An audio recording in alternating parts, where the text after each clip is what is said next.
Welcome to PrepsNet Coach Speak with Mortimer Jordan Blue Devils head football coach, Heath Lauderdale, powered by Campus Traditions.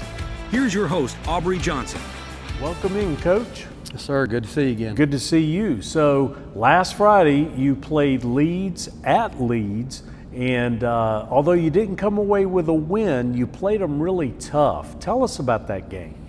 Back to maybe what we talked about last week. Leeds, good football team, good football program. Coach Hood's got a good staff. They've had some kids been together for a while, and they've developed a very good football culture. Yeah. And we got off to a little bit of a slow start. They do tons of shifts and motions and some things that's very difficult to prepare for from a defensive perspective. Right. And hats off to them for that. And our starting quarterback, it started for us the last several games last year till the end when he got hurt. But he had an ear infection, and so he was out for 2 days of practice last week. So we tried to kind of change the game plan up in the beginning, just kind of ease him into it. And we thought I could go with a little bit more of a running start and a little more attacking reading style. And we got behind the chains a little bit. And once we got settled into the game, they had already broken off a couple of big runs, and some very quick kids made some plays against us, and it was 14-0. Then we settled in. Yeah. And looking back, you always wish you could do things a certain way. I wish we could have got off to just a little better start. Right. I think that game would have been a little different outcome. We battled back and shaved that game down to a 10-point game late, and maybe got one stop. Get the ball back with a lot of momentum in the fourth quarter. Right. And they went on a long drive, and we played our hearts out. Great kids, competed all night long. Sure. Gave us their best. That's what we asked for. Okay. All right. So what lessons did you learn in that game that you can take moving forward? They always say you either win or you learn. Yes. You either win or you learn. We learned some of our kids that did step up, that we can trust them. Yeah. Some of the other young men got their feet wet for the first time, and we believe that they have a lot of potential. And then some of our errors early were, like, for instance, maybe jumping off sides defensively. Yeah. Not seeing a certain thing, not reading a certain key, Right. not doing the right thing. And so those are coachable moments, and that's what we looked for over the weekend, or what can we come this week in coachable moments, what can we correct? Right. And so, and I saw a lot of heart. Right. Saw a lot of heart, and they didn't play the scoreboard. They played for their team, and they gave it their best for 4 quarters. And again, that's back to that's the first thing we're going to do, is compete all 4 quarters. Right. So give us a couple of 3 names of who played well in the game. Well, there's different phases of the game. I thought the special teams played really well. Nice. We had some errors last year in special teams, multiple games. That has been very much improved thus far this year. Nice. The kickoff return team has been really good the first 2 weeks. The Jamboree and versus Leeds, we had an 80-yard kickoff return. We had 2 that were extremely long at Huntsville. One of them was called back. Yeah. But the kickoff return team in general, Jacob Cawley did have a kickoff return to a touchdown, 80 yards. And then offensively, Parker Reno does a lot for us from a blocking perspective and from a running the ball perspective.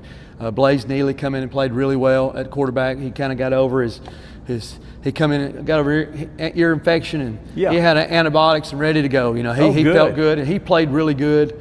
Tanner Rice had 2 touchdown catches, and then Jacob had another touchdown catch for about 75 yards. The offensive line seemed to have gotten a better rhythm the second half. So defensively, Cruz Boyd led us in tackles. Connor Carnes played well. It was his first time to start. He was our captain that night, one of our captains, and he got better as the game went along. It's just right now we've got to learn to be physical and tough, and those guys that step up for us, we greatly appreciate them. Well, it sounds like you built some momentum. Yeah. Good deal. So any injuries coming off last week that you're dealing with this week? We've got a couple that were banged up. We get 1 or 2 back this week. Oh, nice. We kind of a trade-off. Yeah, we technically get 2 back. 3 really. Good. 3 really. We get 3 back that would not have played this Friday night, and nice. 2 of them at one point were starters. One of them should be a starter. The other one's working his way back, just injury, just to make sure he's healthy. You've got a few banged up the other night, and we love them kids to death, and it's just one of them things that we've got to take it day by day and make sure they're going to be all right. Sure. So this Friday, you're preparing for Cullman. What do you expect to see from the Bearcats? Well, they'll come tough. They'll come tough. It's there's no off weeks on our schedule. It's difficult every week, and that's the truth. Cullman will come in tough. They'll be hungry. They played Bob Jones the other night, which is a difficult challenge, and they played hard. They play physical. They play fast. They try to get after you, and so we've got to match that. Our job this week is to show a great level of intensity and toughness, and have some discipline that will carry us 4 quarters. Come out with a victory here at home. But Cullman will come prepared. They'll come tough. Okay, good deal. So Coach Walker is new there at Cullman, and you've only got the one film to watch from last week.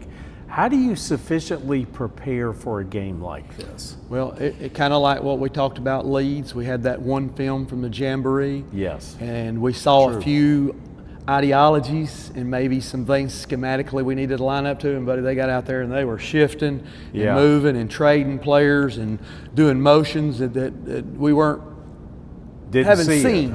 And so that can quickly turn into you're trying to make adjustments on the fly with those players during the field. Cullman could be very well the same way. I do know that they'll try to establish the run game. They've got a couple of good running backs. They've always typically got a big offensive line. They look like a big offensive line on film. They'll come downhill and try to hit us early. Defensively, they got a lot of movement, and so a lot of movement going in different 3-man fronts to 3-4 to 3-3 to play in a 3-high look. So for us, Coach Walker is a change-up because we're, like you said, we've got one film to kind of evaluate what we're going to be looking for. But early, we hope to keep everything simple in front of us and establish our game plan first. Okay. And so coming up in 2 weeks on September 5th, you've got a big region game against Homewood. Now, Coach, the Patriots beat John Carroll the first week, 51-7. How do you prepare for that big challenge? 1 week at a time. Yeah. 1 week at a time. All you can do, we know we've kind of had to put Leeds behind us, and we've got Cullman staring right in front of us, 2 days from now. Our challenge is to, win and come out healthy. The Cullman game, that's obviously the first thing that you want. But knowing what we know and just briefly watching Homewood and what we've seen from them the last few weeks or heard about them, they're going to be really talented. It'll be at Homewood. That place will be juiced up for a game. And so they've always been a quality 6A football program, so they're well established. They've got a lot of talented kids from what I understand. So that's going to be a handful at Homewood. Tough.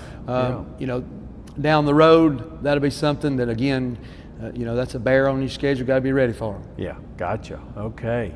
So we've asked this question of other coaches. We're interested to see, how do you prepare a typical game day? Yeah. Well, we're probably a little buttoned down around here on game days. Okay. We try to keep the hallway, the field house, the weight room kind of quiet. Yeah. But it is a little bit of an atmosphere where when we come in, we're going to pass out uniforms. We're going to do equipment checks. We've got a checklist in there for them to go on the board. We'll make our way into the weight room and we'll do some stretching and some light lifting, just get the nerves out, get some of that adrenaline out early. It's going to build back up as the day goes along to make it a little bit of a normal day, normal routine. As best you can. Yeah, and we'll settle in for a pregame meal, and at that point, do a little rest, a little rest, and then come back and try to start getting everything awake, liven everything up, and get ready for a game day. Okay. So kids do a great job at that. They're very routine oriented, and it's just nice. We want to build discipline and responsibility with things like that. Right. You know, one day they'll need that in life, is some discipline and responsibility, and so they kind of have to manage it on their own game day. I mean, we're right here as a part of it, and yes, we are in the forefront of what happens, but we want them to be capable of making those things happen as they grow up and mature, because they'll become a better person, a better team for it. Right. Good deal. So, Coach, that's our show. We certainly appreciate your time. Yes, sir. And we appreciate yours. Join us again in a couple of weeks for another Mortimer Jordan edition of Coach Speak. Roll, Jordan, roll.